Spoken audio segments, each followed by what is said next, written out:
Bonjour, je m'appelle Laurent Lolmed, je suis dessinateur. Donc je suis aujourd'hui devant vous pour vous présenter un petit atelier pour la réalisation de sous-bocs, de sous-verres. On va essayer de faire ça aujourd'hui. Donc mon idée, ça a été de demander à beaucoup de dessinateurs, illustrateurs de me réaliser leurs dessins sur ces petits bouts de carton que l'on met sous le verre. J'en ai réalisé pas mal dans des médiathèques avec des enfants. Donc c'est pour ça que vous êtes là aussi. Et je vais commencer par vous présenter le matériel. Donc nous aurons besoin de carton d'emballage tout simple, comme celui-là par exemple. Ensuite, pour découper la forme, un petit bol. Vous avez besoin du ciseau pour découper. Ensuite, après le ciseau, on va dire le petit crayon pour dessiner, le feutre pour repasser votre dessin.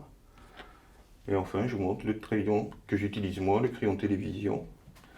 Mais vous pourrez, si vous le voulez, utiliser vos crayons à vous, vos crayons de couleur. Donc je vais prendre l'emballage carton, je vais le démonter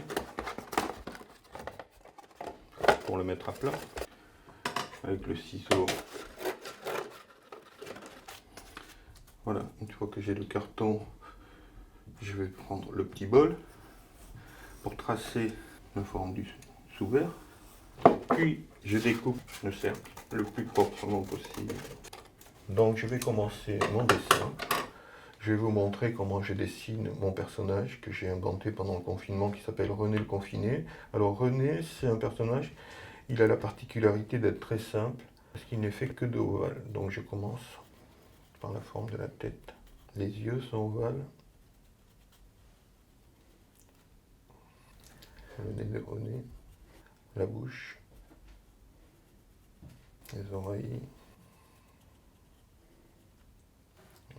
son petit maillot de corps, son Marcel,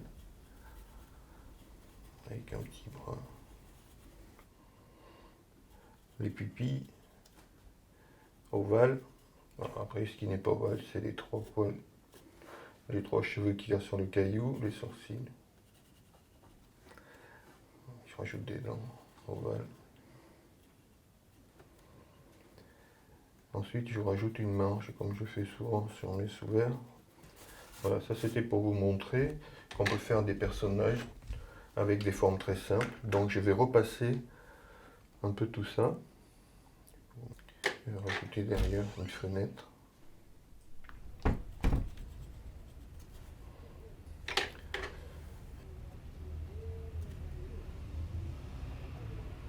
Je rajoute quelques poils de barbe comme ça. Comme il est confiné, ils ne sont pas dessus lui. Voilà le corps, les bras. Donc il est à sa fenêtre. Je dessine la fenêtre derrière. Voilà. Je rajoute un peu d'ombre sous le nez, un peu d'ombre sous l'oreille. Voilà. Une fois qu'on a bien repassé partout, on va pouvoir passer à la couleur. J'essaye de passer un peu de rouge partout. J'appuie pas pour que... Si j'appuie pas, le rouge, ça fait du orange.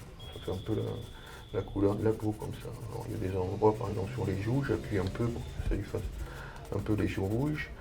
J'appuie un peu plus autour des lèvres aussi pour faire les lèvres plus rouges, comme ça. Et sous le nez pour que ça donne un peu de volume. Voilà, dans la tête. Hop. Sous le nez. Les bras. Voilà. Ensuite, je vais faire la fenêtre bleue. Donner un peu de profondeur pour faire ressortir le personnage. Voilà, donc je fais tout le tour ensuite. Je colorie tout le sous-verre en appuyant un peu pour que ça fasse bien rouge par contre. J'ajoute un peu de bleu sur la barbe, un peu sur le crâne, pour donner un peu de volume. Et dans la bouche, mélanger du rouge et le bleu pour faire du violet, ce qui va faire la couleur presque noire comme ça. Une petite ombre sur le t-shirt. Voilà. Une fois que j'ai fini mon dessin, je vais prendre mon rouleau de scotch pour protéger le dessin. Si vous avez envie de mettre une grenadine ou une limonade sur votre sous-verre. Donc j'ai fini de découper mon scotch. Voilà, votre sous-verre est terminé. Vous pouvez aussi choisir d'autres formes, comme le carré, et vous pouvez aussi choisir d'autres formes de personnages, par exemple, après l'ovale, le triangle, pour faire des personnages peut-être un peu méchants, ou des personnages tout en rondeur, comme celui-ci. L'atelier est terminé, j'espère que ça vous a plu. Mais dessiner, ça donne soif. Santé!